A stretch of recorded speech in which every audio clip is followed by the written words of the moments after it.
Are we on? This is the President.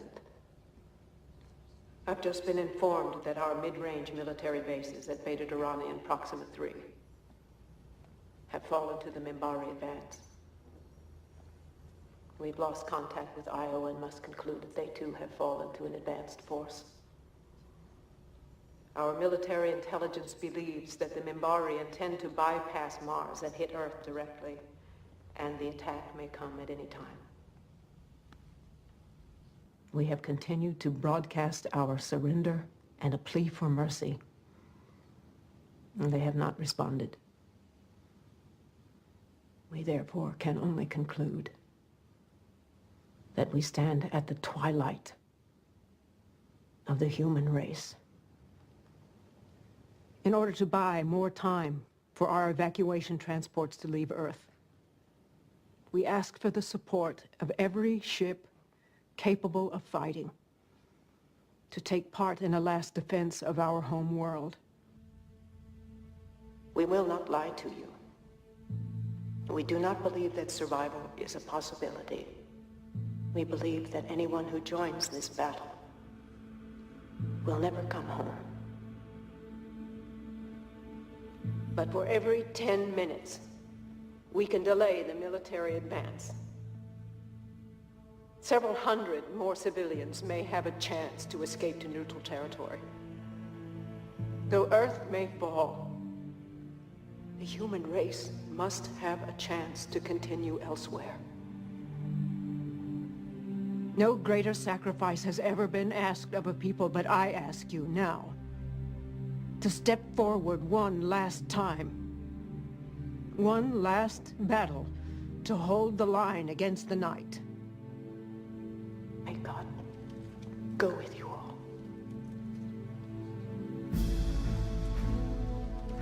In just a moment, X-1. But first, there's a certain water commissioner whose interest in ladies sometimes overshadows his interest in civic affairs. His name is a familiar one, Throckmorton P. Gildersleeve, and he'll pursue his adventures tomorrow night when NBC Radio presents another comic episode of The Great Gildersleeve. So when you hear the familiar voice and hearty laugh of the water commissioner from Summerfield tomorrow, why, stay tuned and enjoy another romantic scramble with the one and only The Great Gildersleeve on this NBC station. And now stay tuned for X-1 on NBC.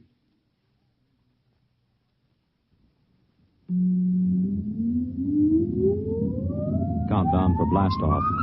X-5, 4, 3, 2, X-1, fire.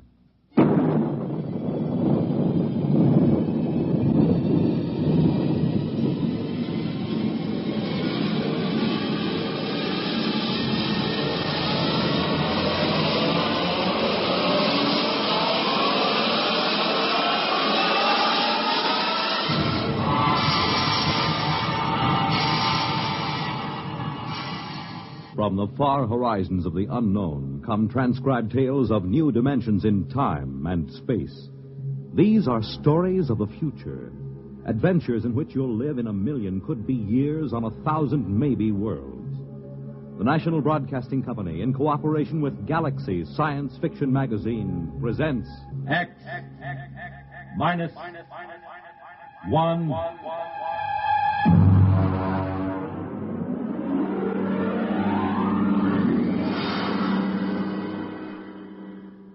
Tonight's story, The Sea Chute, by Isaac Asimov.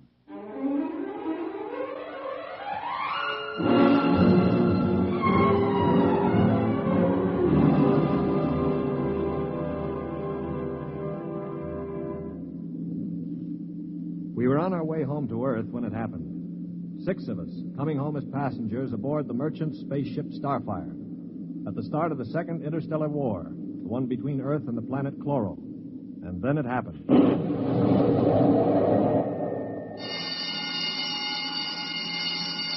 Now hear this. Condition red. Condition red. We are under attack from a Chloran battlecruiser. All hands forward to battle stations. Passengers will remain confined to the after cabin. Condition red. We are being attacked. The interception by the Cloran cruiser, the murderous running duel of energy blasts and force field defenses.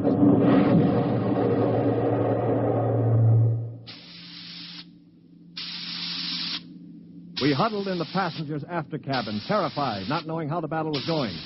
We could hear the desperate bursts of steam through the steering tubes as the Starfire maneuvered to dodge the enemy attacks.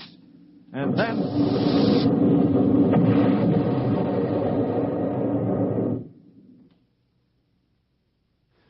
Now what? The beginning of the end, you might call it. Well, what does it mean, Stuart? You were a space pilot. It means our generators have been drained of energy. We can't fight back. But, All right, monsieur, don't worry. They won't destroy us. They need our ship too badly. They'll simply board us and take over. But what about the crew? The crew, Colonel? If they have any sense, they'll surrender. If they choose to fight, they'll... Now, they're coming aboard. Now, be very still. Oh, Mother in heaven, help us. Be still. If only those fools on deck will surrender without a struggle. They are fighting. Yes, it's the end. We gotta help them. All right, don't open that door. We just can't let them die. You can't help them. I'm going. Stop him. All right. Aristide. Shut the door quickly.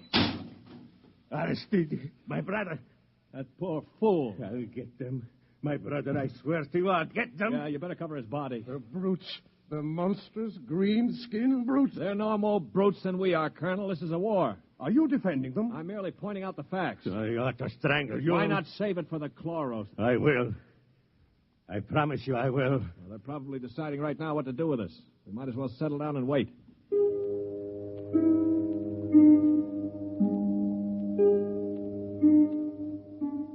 We sat there, the five of us, and listened while the Cloran invaders killed off the members of the Starfire's crew. Among us was Colonel Anthony Wyndham, an old Colonel Blimp type with a lame leg. Wyndham had spent his life in the militia back on Earth, but had never seen a battle. There was Demetrius Poliorkitis, who had just watched his brother being killed by a chlorocarbonizer. Poli was a huge man. He and his brother had tried truck farming in Arcturus and given it up after 2 seasons. Then there was LeBlanc, a sensitive, frightened young man of 22, and Randolph Mullen, who looked like somebody's caricature of a bookkeeper. A mild, balding, milquetoast little man. And there was myself, John Stewart. I was the only one who'd ever had contact with the Chloro people. I had a pair of artoplasm hands to prove it. It is quiet now. Yeah, they've finished with the crew. Mr. Stewart, Yes, Mr. Mullen. what do you think will happen next? Well, they'll put a prize crew of 2 aboard and take us to one of their home planets as prisoners of war. Only 2 of the Chloros will stay aboard. Well, 2 is all they'll need. Why, Colonel? You thinking of leading a gallant raid to retake the ship? Well, simply a point of information, dash it. All right, then let me give you another point of information. If you want to commit suicide quick, just open that bulkhead door. 3 steps inside, you'd fall on your face. But why? Don't you smell anything, LeBlanc? Get close to the door. It smells like gas. It is gas. Chlorine gas. They breathe it like we breathe oxygen. They've chlorinated the whole crew's compartment. One big whiff of that and we'd all be dead. So just forget about rushing the chloros. How do you know so much about their habits, Stuart? I lived on a chloro planet for 6 months. You see these hands? They were mangled in the oxygenating machinery of my own quarters. They grew these artoplasm things and operated. They're weak, but at least I have hands again. Monsieur Stewart, Yeah. will they kill us? No. Why do you say that? Because, in their own way, they're gentlemen. Probably will be interned for the duration. You call them gentlemen. After they killed my brother in cold blood, you call them gentlemen. You know, Stuart, you sound more and more like a blasted Greenie sympathizer. Blasted, man. Where's your patriotism and loyalty? My loyalty is where it belongs, with honesty and decency, regardless of the shape of the being it appears in. This is a ridiculous war. Why are we fighting these people? We can live only on planets with oxygen, and oxygen is poison to them. They can live only in chlorine atmosphere, which is deadly to us. Yet we're fighting them over a bunch of worthless asteroids that neither of us can live on comfortably. Well, it's a matter of principle. It's a matter of stupid pride and greed. I don't like what you say, mister. Why not? Because you talk too nice about these greeny scum. They're good to you, eh? Well, they weren't good to my brother. They killed him. And I think maybe I'll kill you, you rotten greeny scum. Mullen, grab him. I can't break his hold. They are coming in. Holy, let him go. They saved your life this time. But when I'm finished with them... What? I think they're opening the lock.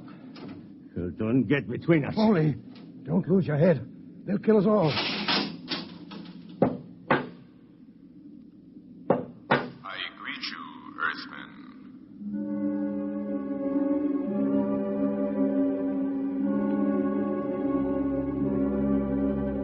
The chloro was not a pleasant sight to anyone unused to it.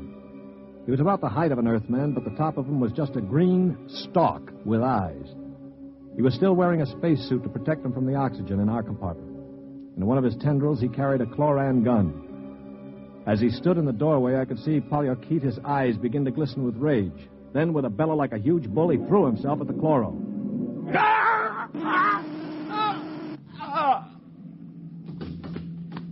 He is not dead, merely temporarily paralyzed. You five will remain together as prisoners of war. We expect to reach our own planet within several weeks, your time. There you will be interned for the duration of the war. If any of you attempts to leave this compartment, we shall be forced to destroy you. That is all I have to communicate.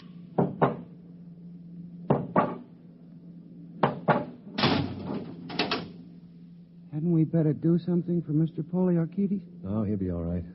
Just hoist him up in the cot. That's it. All right, Polly. Can you hear me, you stupid brute? His voice is coming back. Yeah. Now, I know what's going on in that thick skull of yours, Polly. You think that when the paralysis wears off, you'll ease your feelings by slamming me around some more. Well, if you do, it'll be curtains for all of us. How do you mean, sir? None of you know the chloros the way I do. Unlike us, they assume automatically that any group of Earthmen they find together comprises a biological grouping, like an ant colony. The result is that they consider the group as something holy. Now, they'd never break us up. And if one of us did any harm to another, they'd have us all executed as a bunch of chloro-type perverts, a non-functioning group. So call all the names you want, but keep your hands to yourself or we're finished.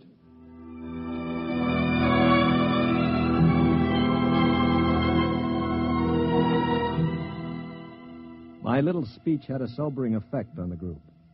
For the next 24 hours, we did little besides eat our rations and think. I tried to evaluate them. The colonel I had figured for an old windbag. Polyarchetes was a hate-filled brute. LeBlanc would crack first. He was like a frightened child.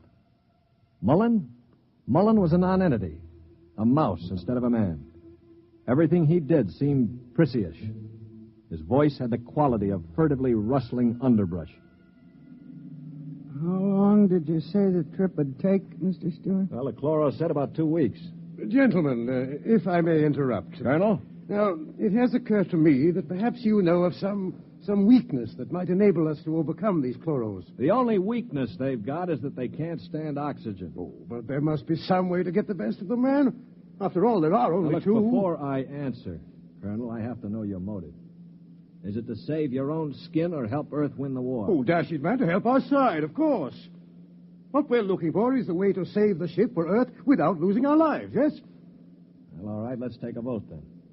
LeBlanc? I have a wife waiting on Earth, Mr. Stewart. I do not want to die. Uh-huh. Hero number 1. What about you, Mullen? Well, I don't see how we could accomplish it without... Hero number 2. Well, Polyarchetes? When I kill Chloros, it will be with my bare hands. On their planet, I will kill dozens, I promise you. 3 down.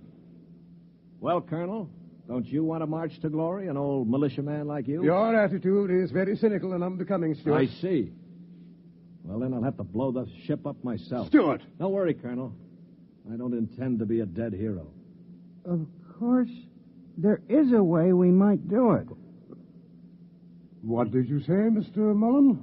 There's a spacesuit and magnetic boots stored in that locker over there. We might be able to reach the control room from the outside of the ship. The outside? But how would we get outside? Well, this compartment has a sea chute. It must. What is a sea chute? A sea chute, my boy, is a casualty chute. It doesn't get talked about much, but all the main compartments have them. They're just little airlocks down which you slide a corpse. Burial in space. Oh, blast it, Mullen. Suppose you did get outside. How could you re-enter the ship? Through the steam tubes, the ones they use to guide the ship. Wait a minute, Mullen. What do you know about steam tubes? I thought you were a bookkeeper. Well, on Arcturus, I got interested in spaceship models. I studied all about them. On my own time, of course. Yeah, naturally. At any rate, I learned that the steam tubes have an access vent directly to the control room for repairs and so forth. And the chloros, they are in the control room. What do you think, Stuart?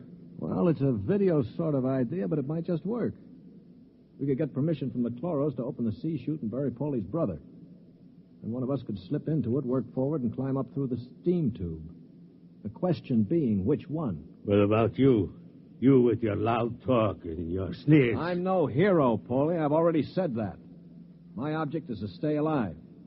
If the steam tube let go while you were in it, you'd be broiled like a lobster. Well, how about the colonel here? If I were younger, blasted, I'd trounce you. You know very well with my injured leg. Yeah, of course. Not to mention my artificial hands. Well, now, what unfortunate deformities do the rest of us have? Paulie? You just keep talking, Mr. Big Mouth, and pretty soon we'll kick your teeth in. Of course, that's your standard reply to everything, isn't it? LeBlanc, will you do it? I cannot. Not even to get back to Denise? Please, I cannot. LeBlanc needn't go. I'll do it. What? After all, it is my idea. Wait a minute. Are you serious, Mullen? Yes. Well, how? I don't understand. Why? Why you? Well, it seems no one else will do it. But that's no reason, man. I can't think of any other. Look here. Do you really intend to go through with it, sir? Yes, I suppose I do. Well, dash it, man. Let me shake your hand. You're an Earthman, by heaven. You do this thing, and win or die, I'll bear witness for you.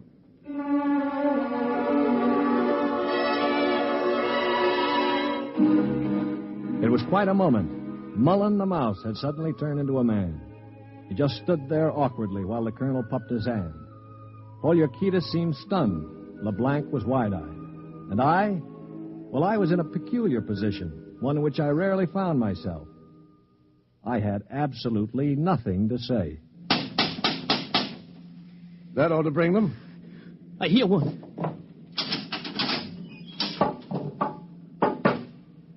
What is it, Earthman?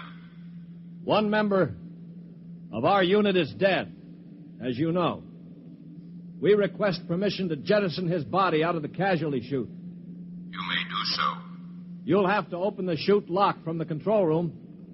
I will do so. Is there anything else? No. Nothing else, thank you.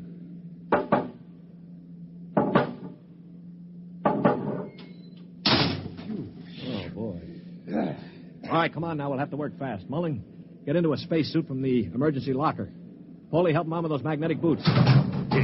Hurry. I'm working as fast as I can. The arm. There. All right, give me the helmet. The helmet. Okay. Now, Mullen, you better scratch your nose if you have to. It's your last chance for a while. What about radio contact? You can talk to us. We'll listen in on the helmet set in one of the other suits. The chloros won't have their set on the interphone frequency. Wait a moment. What for? Dash it, what's he going to use for a weapon? He isn't big enough to fight them barehanded. Ah, no, that's true. Well, how about one of those oxygen cylinders? Good idea. Use it to bash them over the head. Give him one of the cylinders equipped with a reducing valve. Now, look, Mullen, if your magnetic boots fail and you start drifting away into space, open this valve. See that?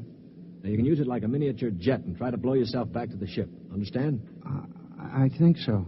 Well, I only hope it works. All right, here goes the helmet. You'd better hurry. The light is on over the sea chute. Yeah. All right.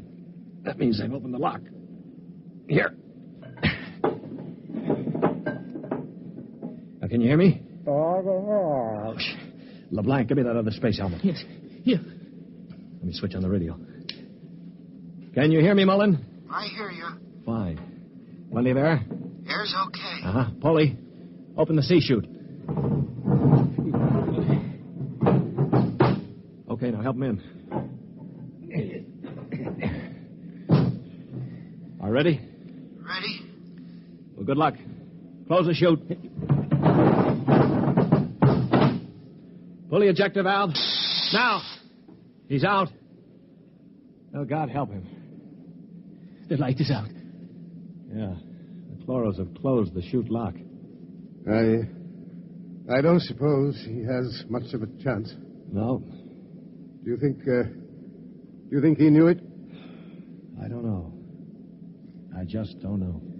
Should I try to contact him on the radio? Yes, I think... Wait a minute. What is it? Listen, the chloros coming. Good Lord. He's sure to miss Mullen. Yeah, wait. Polly, get your brother's body on the cot. Put a blanket over it. Pretend it's Mullen asleep. Polly, for heaven's sake. My brother. But you've got to do it, man. It's our only chance. Listen, if Mullen could go out there and... Very well. I will do it. Earthman, Yes. you have jettisoned the body. Yes. Good. Is there something further we can do? No, We are very tired. Our grief is very great at losing one of our unit. We would like to rest alone. I will respect your wishes. I see that one of your units sleeps already. Yes, Mr. Mullen was overcome with grief. I leave you. Oh, brother.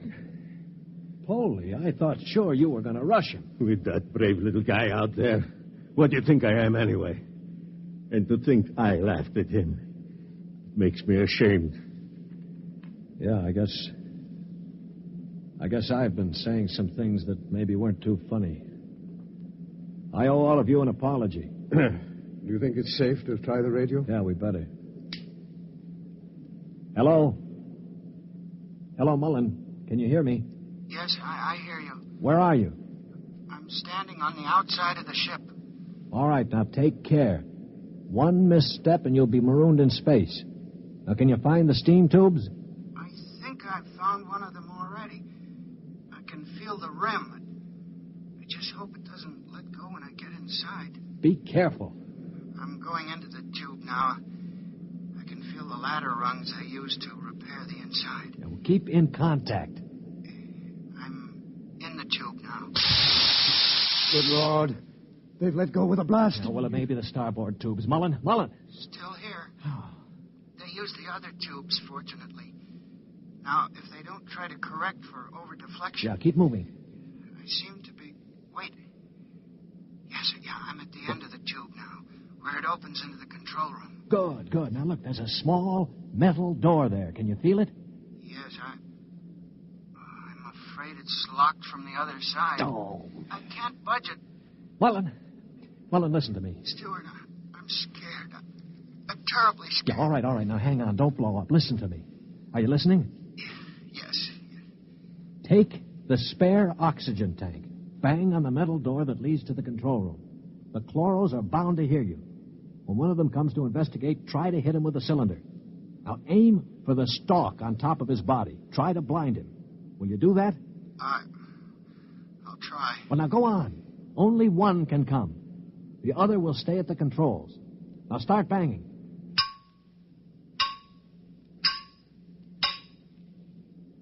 Any luck? No, Wait, I hear something. Something's opening the lock. The door now. I hear... Ah! Mullen, what happened? Mullen, can you hear me? Mullen!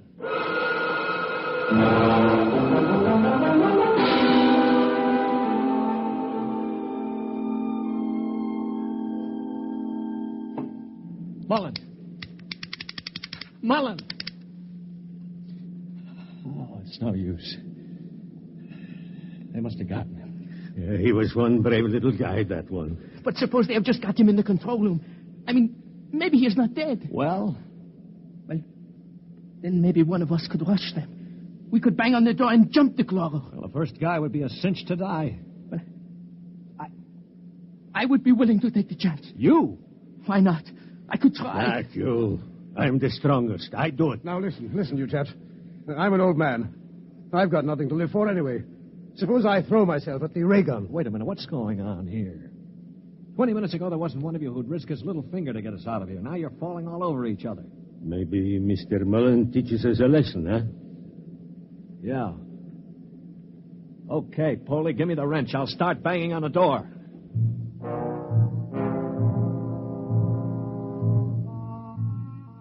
They say that selflessness is contagious.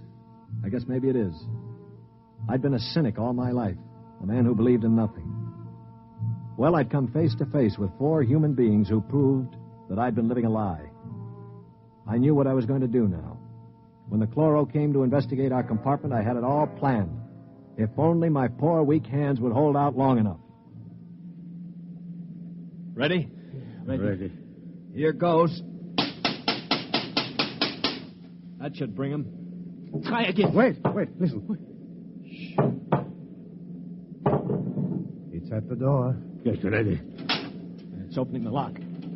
For poor old Mullen now. Steady. No! Let him have it! Wait! Stop it! It's not the chloro! Wait! Good Lord. It's Mullen. Here, get the helmet off. That's it. All right, now lift. Mullen, are you all right? I seem to be quite all right. Well, the chloros. Both dead. At least I hope so. Well, what happened? Well, I banged on the steam tube hatch and a chloro opened it. Yeah? I hit him with a cylinder. It blinded him, I guess, but didn't kill him. He grabbed me and pulled me into the cabin. In the struggle, he broke my transmitter. That's why I couldn't talk to you.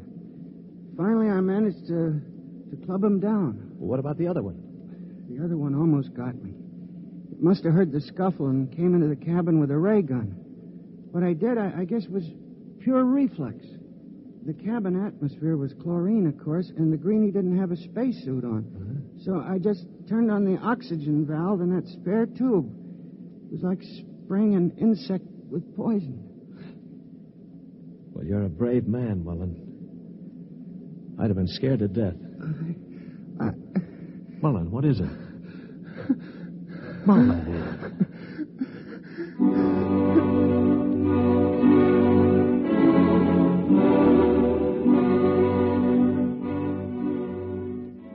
An hour later, false hands and all, I was at the controls of the ship, headed for Earth. We'd gotten rid of the chlorinating equipment and restored the oxygen naturally. Mullen was asleep in the cabin under a sedative. Or so I thought until the cabin door opened. Mullen, for Pete's sake, get back to bed. No, I'm quite all right now, really. Do you mind if I watch how you operate the ship? No, not at all. Sit down. You know, I guess I owe you an apology. I didn't think too much of you. That's your privilege. No, it isn't anybody's privilege, Mullen, to despise another. For years now, I've abandoned hope of finding any decency in human beings. I owe you a vote of thanks. You embarrass me, Mr. Stewart. I didn't do it for any heroic reasons, I assure you. Far from it.